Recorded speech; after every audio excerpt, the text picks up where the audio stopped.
Ensuite, à Antonin le Pieux succède un empereur qui s'appelle Marc Aurèle et qui est appelé l'empereur philosophe. Donc lui, il est empereur de 161 à 181 à peu près, et il fait aussi partie de la dynastie des Antonins. Lui, il est très proche de Rabbi Yehuda Hanassi, donc celui qui a mis par écrit la Mishnah, puisqu'ils ont vécu à peu près la même période. Et d'ailleurs, la Gemara nous rapporte une histoire intéressante à propos de leur première rencontre. À cette époque-là, donc à l'époque de la naissance de Rabbi Yehuda, Rabban Shimon ben Gamliel est donc le chef du Nassi, et il fait la Brit Mila à son fils Rabbi Yehuda. Comme toujours, Rome l'apprend et le convoque avec son bébé pour voir si c'était vrai qu'il avait circoncis. En route pour aller à Rome, il s'arrête dans une auberge, il croise là-bas un couple romain et qui prend pitié de ce bébé-là, et il décide d'échanger leur bébé, leur propre bébé, donc ce couple romain, avec l'enfant de Rabban Shimon Gamliel, le temps d'aller à Rome et le présenter à l'empereur romain. Ce qu'ils font donc, Rabban Shimon Gamliel se rend à Rome, il montre un bébé donc incirconcis, et lorsqu'ils reviennent à l'auberge, ils rendent le bébé et récupèrent leur fils qui était Rabbi Yehuda Hanassi. Il se trouve justement que ce bébé-là est devenu plus tard Marc Aurèle, cet empereur-là. Il y a d'ailleurs une discussion, est-ce que c'est réellement cet empereur-là que Rabbi Yehuda Hanassi a connu? Il y en a certains qui disent même que ce n'était pas un empereur, mais seulement un gouverneur. Bon, en tous les cas, c'était quelqu'un de très important dans le gouvernement romain, et c'est ce bébé-là qui devient ensuite ce personnage important et qui devient l'ami de Rabbi Yehuda Hanassi.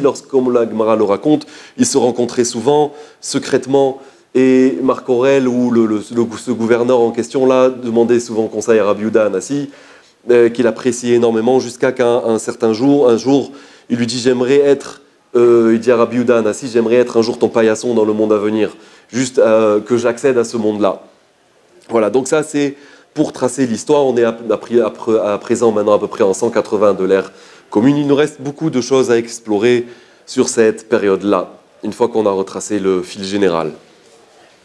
Alors pour commencer, on va faire marche arrière en parlant un petit peu des Tanaïm principaux. Donc on a eu plusieurs générations de Tanaïm. On a eu la première génération qui était avant la destruction du temple.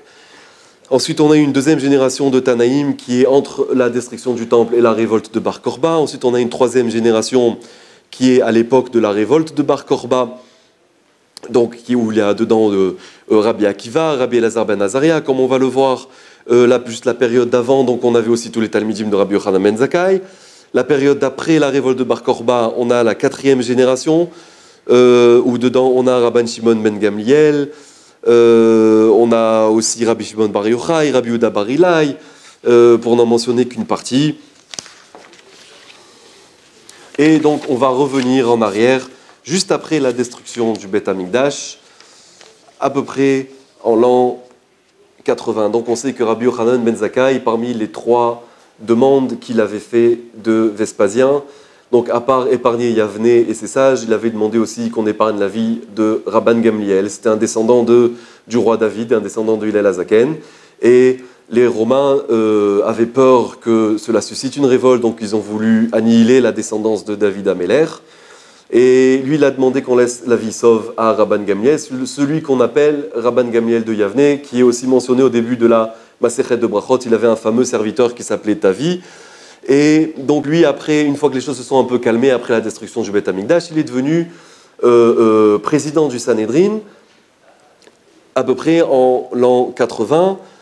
Et donc, ça tombe sur ses épaules de relever l'honneur de la Torah, l'honneur de la transmission de la Torah, comme on sait qu'à l'époque du Beth Amikdash, c'est quelque chose qui était sur les épaules du Kohen, et la Keuna, donc le sacerdoce, à l'époque du deuxième Beth Amikdash, c'était quelque chose qui est un peu délicat à la fin, vu que c'était les Hashmonaïm, et c'était un poste qui était souvent acquis par soudoiement des autorités de l'époque. Et donc l'honneur de la Torah a été un peu bafoué, et ça retombe donc sur les épaules de Rabban Gamliel d'assurer cette transmission-là avec lui en tant que président du Sanhédrin. Donc au début, il a quelques difficultés à s'imposer. On sait qu'on a d'autres Tanaïm qui sont les géants de la génération à l'époque, qui le défient un petit peu. C'est des Talmidim, mais aussi de Rabbi Yochanan ben Zakkai. Et lui, il reconnaît que la nécessité que les décisions du Sanhédrin soient indiscutables pour pouvoir justement rétablir la transmission de la Torah comme il se doit. Alors, il arrive à s'imposer, il s'impose avec beaucoup d'humilité, mais ça fait quand même quelques vagues, comme on va le raconter tout de suite. Pour commencer, une petite histoire. On savait qu'à l'époque, pour sanctifier le mois, donc ce qu'on appelle Kiddush HaChodesh, pour établir Rosh Chodesh, donc le jour du nouveau mois, on faisait appel à des témoins. Il y avait des témoins qui se présentaient au Sanhédrin. Ils disaient, voilà, on a vu donc la nouvelle lune qui a pointé à tel et tel endroit. Donc selon les lois de l'astronomie, le Sanhédrin posait des questions bien précises à ces témoins-là pour voir est-ce qu'ils racontaient des bêtises ou pas, puisqu'on sait qu'il y avait des groupes dissidents du judaïsme qui essayaient de fausser la tombée des fêtes, puisqu'elles sont décidées en fonction de la sanctification du mois. Donc on leur posait un certain nombre de questions précises pour savoir est-ce que ces témoins étaient des témoins sur lesquels on pouvait se reposer. Et donc, une année, 2 témoins se présentent devant Rabban Gamliel un certain mois, et Rabban Gamliel accepte leur témoignage alors qu'il y avait peut-être lieu de se poser des questions, puisqu'ils disent qu'un certain jour ils ont vu la lune et que le lendemain ils n'ont plus vu la lune. Or, si la lune pointe, elle commence à grandir au début du mois, donc si on la voit un jour, le lendemain c'est sûr qu'on va la voir un petit peu plus grande a priori. Et c'est la question que se pose Rabbi Dossa, un des grands Tanaïm de l'époque.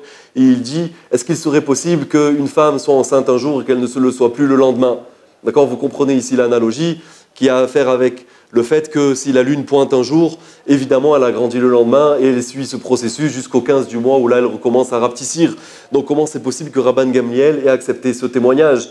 Rabban Gamliel évidemment avait ses raisons.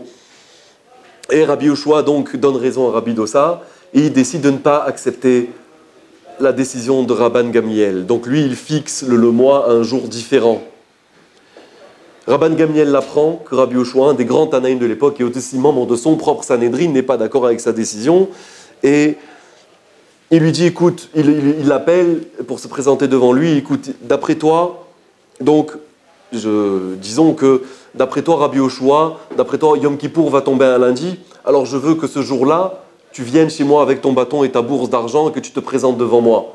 D'accord, on sait bien qu'on n'a pas le droit de transporter de l'argent le jour de Kippour. Et donc, par cela, il veut que Rabbi Yoshua fasse marche arrière sur sa décision et qu'il se rallie derrière l'avis de Rabban Gamliel, étant donné que Rabban Gamliel, c'est lui le Nassi, donc c'est lui qui a le pouvoir de décider. Et il veut que Rabbi Yoshua accepte sa décision. Alors, Rabbi Yoshua est un peu scandalisé de cette demande-là, et il prend conseil donc avec Rabbi Dossa et aussi Rabbi Akiva. Et effectivement, ils lui disent de se rallier derrière l'avis de Rabban Gamliel. Il y a marqué que c'est le Bedin d'en bas d'ici-bas qui décide comment on fixe les dates des fêtes, comment on fixe les dates des mois. Et donc, il doit se rallier derrière l'avis du Sanhédrin. Or, étant donné que Rabban Gamliel, c'est lui le chef du Sanhédrin, il a le devoir de se rallier derrière son avis. Donc, Rabbi Yoshua décide de passer sur sa décision et de se rallier derrière la décision de Rabban Gamliel. Et il se présente donc devant Rabban Gamliel le 10 jours avec sa bourse et son bâton.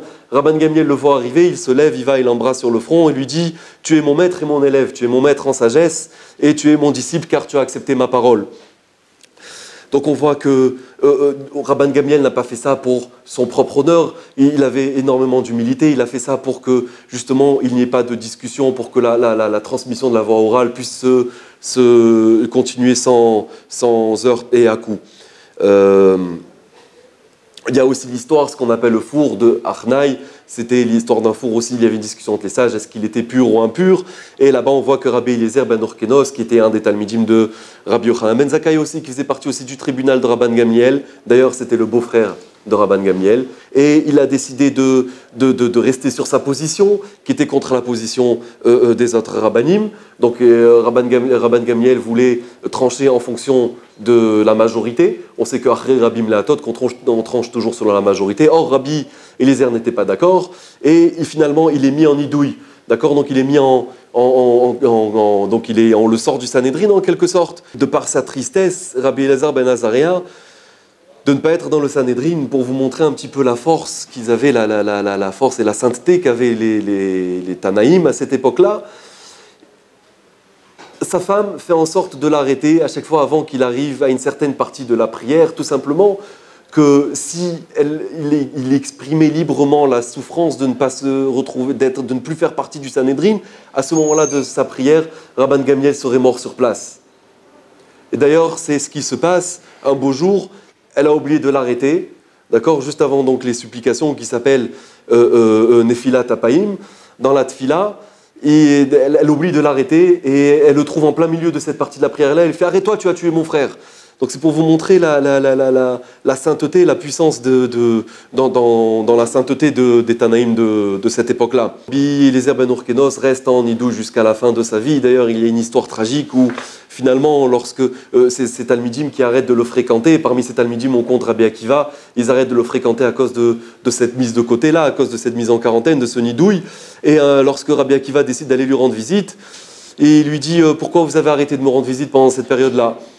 Et il lui dit bah, justement à cause de l'édit de Rabban Gamliel qui interdisait qu'on te voie. Alors il lui dit tiens, ça m'étonnerait que tous mes élèves là meurent d'une mort naturelle.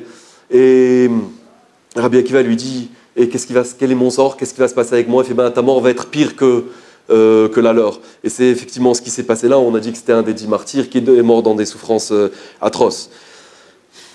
Donc on voit que vraiment s'amuser avec le kavod de ces Rabbanim là, c'était s'amuser avec le feu, même Rabban Gamliel, et à un moment il prend le bateau et il y a une tempête se déclare et il dit tu sais bien que, il dit à Kadosh Baruch Hu, tu sais bien que tout ce que j'ai fait c'était pour ton honneur et que je l'ai fait en toute humilité et que c'était pas du tout pour mon honneur que je l'ai fait. Et là la tempête se calme. Donc Rabban Gamliel avait pris les bonnes décisions, c'est ce qu'il fallait pour la transmission de la loi orale, mais vraiment porter atteinte au kavod de ces Tanaïm là, c'était vraiment jouer avec le feu de par la sainteté qu'ils avaient.